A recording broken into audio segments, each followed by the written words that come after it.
샬롬. 영상으로 아침을 여는 성도님들을 주님의 이름으로 축복합니다. 10월 28일 목요일 날마다 주께로 함께 묵상하시겠습니다. 오늘 본문은 요엘 3장 1절에서 13절 말씀입니다.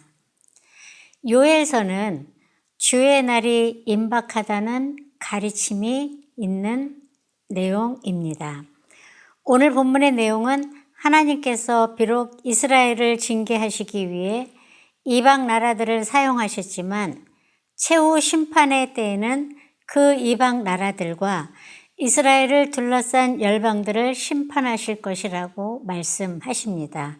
3장의 내용을 분류하면 하나님은 이처럼 택한 백성들의 원수를 친히 갚으시고 라는 내용으로 1절에서 8절 내용이고, 작정하신 그날에 심판하시는 분이심을 알 수 있습니다 라는 내용으로 9절에서 13절의 내용입니다. 내용 관찰 1번입니다. 하나님께서 백성을 위해 만국에게 심판을 행하실 때는 언제입니까? 입니다. 1절 말씀에 보라, 그날 곧 내가 유다와 예루살렘 가운데에서 사로잡힌 자를 돌아오게 할 그때라고 말합니다. 하나님께서 포로 상태에 있던 이스라엘 백성들에게 처절한 상태와 불행한 가운데서 해방을 주시고 그들이 다시 돌아오도록 하신다고 말씀하십니다. 이것은 이스라엘 백성뿐만 아니라 하나님의 언약 백성인 우리도 만국에게 심판을 행하실 때 고난과 죄와 사망의 포로 상태에서 자유하게 하실 것임을 의미합니다.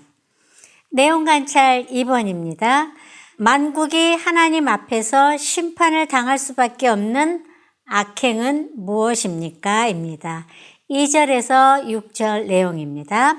말씀을 통해서 그들이 이스라엘을 나라들 가운데 흩어버리고 나의 땅을 나누었음이며 하고 2절에 나와 있고요. 또 제비 뽑아 내 백성을 끌어가서 소년을 기생과 바꾸며 소녀를 술과 바꾸어 마셨고 3절 내용입니다. 내 은과 금을 빼앗고 나의 진귀한 보물을 너희 신전으로 가져갔으며 또 5절입니다. 유다 자손과 예루살렘 자손들을 헬라 족속에게 팔아서 그들의 영토에서 멀리 떠나게 하셨다라고 하는 6절 내용입니다. 하는 죄악을 저질렀기 때문에 심판을 당할 수밖에 없다고 하십니다. 하나님은 아들을 심판하시되 그들이 행한 행위대로 심판하시겠다고 말씀하십니다. 기억해야 할 것은 하나님께서 원수를 친히 갚으신다는 것과 원수를 갚는 일은 내 일이 아닌 하나님에게 속한 일이기에 하나님께서 하실 것을 믿고 기다리는 자세를 우리는 가져야 합니다. 내가 하려고 해도 할 수 없는 일이고 또 원수를 갚을 능력도 우리에게 없음을 기억해야 합니다. 그렇기 때문에 행위대로 갚으실 하나님을 바라봐야 합니다. 내용 관찰 3번입니다. 하나님께서 만국에게 행하실 보복은 어떤 것입니까? 8절 말씀입니다. 너희 자녀를 유다 자손의 손에 팔리니 그들은 다시 먼 나라 스바 사람에게 팔겠다고 말씀하십니다. 먼 나라 스바는 아프리카의 에티오피아 지역에 존재한 나라로 언급되기도 하고 남아라비아의 한 국가로 언급되기도 합니다. 실제로 후에 남유다에게 패배한 블레셋 사람들이 아라비아 등지로 노예로 팔려갔거나 아닥사스 3세나 알렉산더 대왕에게 패배를 당한 시돈과 두로의 사람들이 각지로 노예로 팔려간 것을 성경을 통해서 알 수 있습니다. 연구와 묵상 4번입니다.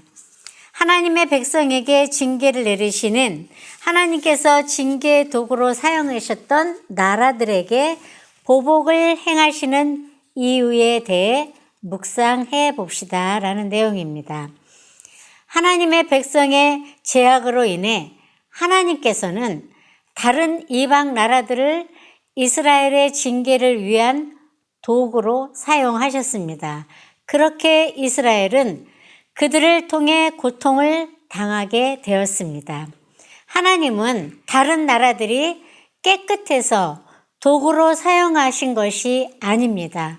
그것은 온전히 하나님의 섭리 안에서 사용하신 것뿐이며 16절의 말씀처럼 이미 그들이 악이 크다고 말씀하셨습니다.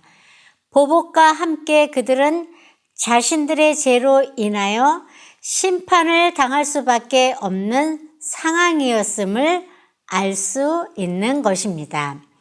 삶의 적용 5번입니다. 나는 하나님 앞에서 나의 행위를 정당화시키며 마음을 속인 적이 있습니까? 라는 내용입니다. 하나님께서 공의를 행하실 때 악으로 행한 일에 변명할 수 없음을 안다면 지금 나의 행동에서 돌이켜야 할 것이 무엇인지 이 나눔을 통해서 한번 깊이 생각해 볼 문제입니다. 사람은 연약합니다. 선악과를 따먹은 아담과 하와도 자신들은 잘못이 없고 뱀의 유혹 때문에 먹게 되었다고 하나님 앞에 변명했습니다. 아담과 하와로부터 이어진 우리도 역시 같은 모습으로 살아가고 있습니다. 우리는 연약한 사람이기 때문에 우리의 모습을 보시는 하나님 앞에 내 행위를 정당화시키는 변명을 하게 될 때가 많이 있습니다. 그러나 그런 변명까지도 하나님은 기억하실 것입니다.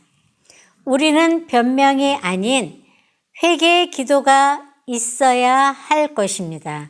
하나님은 변명하는 아담과 하와를 에덴 동산에서 내보내셨지만 하나님께 눈물로 회개하는 다윗의 기도를 들어주셨습니다.